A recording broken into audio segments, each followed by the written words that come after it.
many of us have them? Friends, ones we can depend on. Friends, how many of us have them?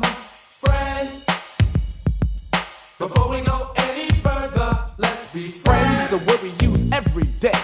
Most of the time we use it in the wrong way. Now you can look the word up again and again, but the dictionary doesn't know the meaning of friends. And if you ask me, you know I couldn't be much help, because a friend's somebody you judge for yourself. Some are okay and they treat you real cool, and some mistake your kindness for being the fool. We like to be with some because they're funny.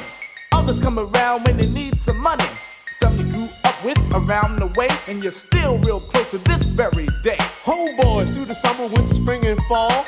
And then there's some we wish we never knew at all. And this list goes on again and again.